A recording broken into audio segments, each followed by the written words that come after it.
खुलुमबाय। दिनै 14 जुन 2024 शुक्रबार।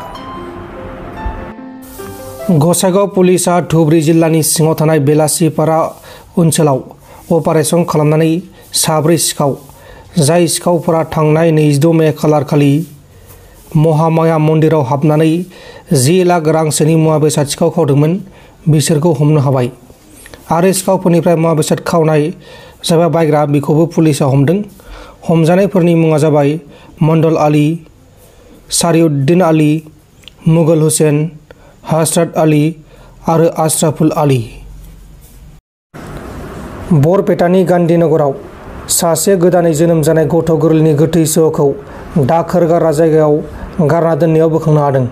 गिबियाव गथ'नि गोथै सह'खौ इ-रिक्सा ड्राइभारा नुनानै पुलिसखौ लेंहरनायनि उनाव पुलिसा गोथै सह'खौ बोखांनानै जाथायनि सायाव नायबिजिरनाय जादों आरो पुलिसा दायनिगिरिखौ एरेस्ट खालामनो थाखाय गावसोरनि खामानिखौ मावगासिनो दं।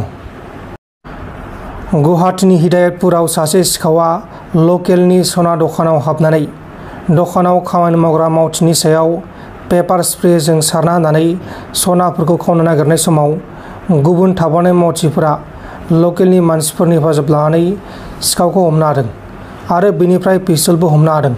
हमजानाय सिखावनि मुंखौ खौरां मख'नाय जायाखै। उनाव सिखावखौ पुलिसनि आखायाव गथायनाय जादों। पुडुचेरीआव गाज्रि गेसाव मोनामनानै नखरसेनि 3 सुबुङा हां लानो हायै जानानै थैदों। गिबियाव बिसोरखौ फाहामसालियाव लांदोंमोन, नाथाय रैखा खालामनो हायासै। आन्डारग्राउन्ड टयलेटजों कानेक्ट जानाय पाइपआ लिक जानानै बे जाथाया जादों। थैनायफोरनि मुङा जाबाय सेन्टामाराय 80 बोसोर बैसोनि, बिनि फिसाजो कामातिसि 45 बोसोर बैसोनि आरो बिनि फिसौजो सेल्भारानि 16 बोसोर बैसोनि। महाराष्ट्रआव सासे सुबुङा गावनि फिसाज्लाखौ पेपारखौ बल बायदि खालामनानै खुगायाव दोना होनानै हमथेनानै बुथारदों।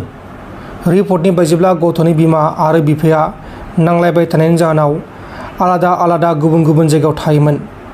गथ'आ बिमाजों थायोमोन आरो गथ'आ गोमाना दंमोन।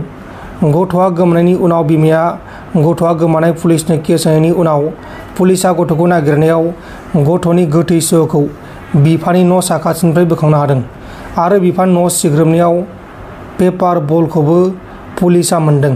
उनाव बिफाखौ एरेस्ट खालामदों। दा बिफाखौ एरेस्ट खालामनानै जाथायनि सायाव इनभेस्टिगेसन खालामगासिनो दं। आसाम सरकारनि एन्टि करप्शन बिफाना काछार डिस्ट्रिक्ट कमिशनार अफिसनि सासे एसिस्टेन्टखौ रां जाख्ल'नाय केसनि थाखाय एरेस्ट खालामदों। हमजानाय मावथिनि मुङा जाबाय सौम्यव्रता भट्टाचार्य। डिसि अफिसनि सिनियर एडमिनिस्ट्रेटिभ एसिस्टेन्ट महरै खामानि मावो आरो बियो सासे मानसिनिफ्राय बेनि हानि एनअ'सि इस्यु खालामना होगोननि थाखाय रां जानायाव रेड हेन्डेड हमजादों। फिसाज्लानि दुस्थ' खालामनायखौ सहायनो हायियाव फिसाज्लानिफ्राय उदां मोननो थाखाय बिमाया गावनि फिसाज्लाखौ बुनानै बुथारदों। त्रिपुरानि जयनगराव बिमाया बे जाथायखौ भारा न'नि रुम सिङावनो खालामदों। बिमा सुप्राभा गवालाया जाथायनि उनाव गावखौ पुलिसनि आखायाव गथायदों।